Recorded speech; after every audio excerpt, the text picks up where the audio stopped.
नमस्कार, मैं राजेश दलवानी। आप देख रहे हैं उल्लास लाइन बुलेटिन।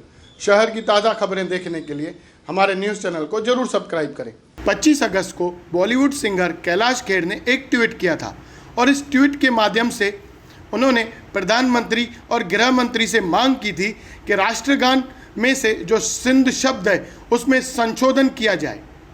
उसके इस ट्वीट के बाद सिंधी समुदाय के लोगों ने अपनी नाराज़गी व्यक्त की। यहाँ तक कि उल्लासनगर से जय झूलेलाल संघर्ष सेवा समिति के उपाध्यक्ष भरत भटीजा द्वारा उनको एक लीगल नोटिस भी भेजी गई। अब कल 4 सितंबर को विश्व सिंधु सेवा संगम के एक लाइव शो में सिंगर कैलाश खेर ने अपने किए हुए ट्वीट पर सार्वजनिक तौर पर सिंधी समुदाय से माफ़ी मांगी है। तो जिस आश्रम में मैं पला हूँ वहाँ के जो सबसे बड़े साधु थे वो सिंधी थे, स्वामी प्रज्ञानंद जी, और वो बहुत बड़े प्रोफेसर थे। तो उनकी शिक्षा दीक्षा से पहले मैं पला बड़ा, तो सिंधी आधा मैं सिंधी हूँ ऑलरेडी।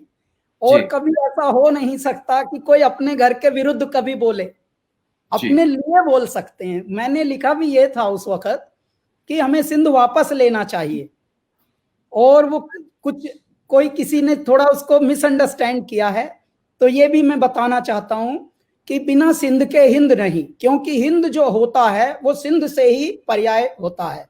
सर, अब कैलाश जी, सर मैं आपको पढ़ के सुनाना चाह रहा था क्योंकि हमारे साथ सिंधी भाई आपके रिप्लाई का इंतजार कर रहे हैं कि आपने लिखा है कि पंजाब, सिंध, गुजरात, मराठा, द्राविड़, उत्कल, बंग। जी साहब, ये भेजा आपने 7:19 पे 25 अगस्त को 2020 में कि ये समय है या तो हम सिंध वापस लें या राष्ट्रगान संशोधित करें। मतलब सिंध का शब्द हटाने के लिए कहा गया है।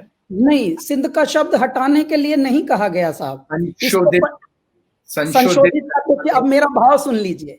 अभी ये तो बहुत ही प्यारी बात हो रही है, अच्छी है, ये घर में डिस्कशन हो रहा है। बिल्कुल बिल्कुल बिल्कुल। संशोधित का मतलब ये होता है कि या तो देखिए मेरी शादी करो या मुझे डिसऑन करो। ये जो जब आप भावनात्मक रूप में कहते हैं तो ये आपका भावनात्मक एक ये होता है, जैसे उग्र रूप है भावना में, इमोशनल। आप इमोशनल कैसे बोलेंगे कि आप ये क्या कर रहे हो? संशोधित का मतलब हटाना थोड़ी, हटा तो सकते ही नहीं है, ये तो लॉजिक भी नहीं बनेगा। देखिए ये इसलिए नहीं हट सकता कि बिना सिंध के आप हिंद कैसे, आप हिंद को परिभाषित करिए, हिंद कहां से आया?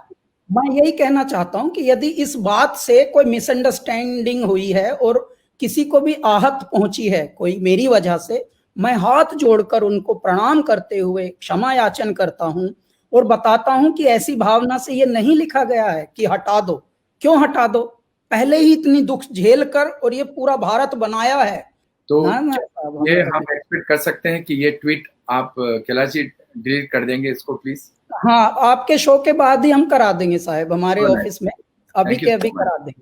ये तो आप बड़ों ने कही, छोटों ने मानी, तो समझ लो परिवार है ज्ञानी। नमस्कार, मेरा नाम भरत भटीजा है। मैं जय झूलेलाल संघर्ष सेवा समिति का उपाध्यक्ष हूँ। कुछ दिन पहले गायक, बॉलीवुड फेमस सिंगर कैलाश खेर जी ने एक विवादित ट्वीट किया था। 25 अगस्त 2020 को शाम को 7:19 पे उन्होंने एक विवादित ट्वीट किया था। उन्होंने राष्ट्रगान में से सिंध शब्द को संशोधित करने की बात कही थी। उसको देखते हुए सिंधी समुदाय में काफ़ी रोष था गायक कैलाश खेर जी के खिलाफ। तो एक जय झूलेलाल संघर्ष सेवा समिति का एक उपाध्यक्ष होने के तौर पे मुझे उनकी जो ये बात थी वो ठीक नहीं लगी। हमने उनका विरोध किया। मेरे मित्र हैं, मेरे दोस्त एडवोकेट मोनीश भाटिया, उनसे मैं मिला और उनको एक लीगल नोटिस मैंने भेजा। आज करीबन 8:30 के आसपास VSS विश्व सिंधु सेवा संगम के एक लाइव शो में श्री कैलाश खेर जी ने, गायक कैलाश खेर जी ने सिंधी समुदाय से माफ़ी मांगी और उन्होंने उस ट्वीट को डिलीट करने की बात की और उन्होंने वो ट्वीट डिलीट किया। इस बात पे हमारा कहना है कि उन्होंने जो ये कदम लिया काफ़ी सराहनीय है। हम श्री कैलाश खेर जी का स्वागत करते हैं और हम उन्हें माफ़ करते हैं। 25 अगस्त को कैलाश खेर जी ने एक ट्वीट करके सिंधी कम्युनिटी को आहत पहुंचाई थी, जिसके तहत उन्हें एक लीगल नोटिस भेजा गया था। आज VSS के एक प्रोग्राम में, लाइव शो में, कैलाश खेर जी ने उस ट्वीट के लिए हाथ जोड़कर क्षमा याचना की और हमसे माफ़ी मांगी है। पूरे सिंधी समाज से माफ़ी मांगी है। इतना ही नहीं, उन्होंने अपने वचन वापस लेते हुए वो ट्वीट भी डिलीट किया। सिंधी समाज जो हमेशा से बड़प्पन दिखाता रहा है, इस बार फिर से हम उम्मीद करते हैं कि पूरा सिंधी समाज उनकी माफ़ी को स्वीकार करेगा और ऐसी कोई हरकत कोई और नहीं करेगा। हम सब एक हैं और हमारी यूनिटी से ही हमारा नाम है। जय झूलेलाल। जय झूलेलाल। उल्लास लाइन बुलेटिन को सब्सक्राइब करें, बेल आइकॉन दबाएं और देखिए उल्लास लाइन बुलेटिन की न्यूज़ सबसे पहले आपके मोबाइल पर।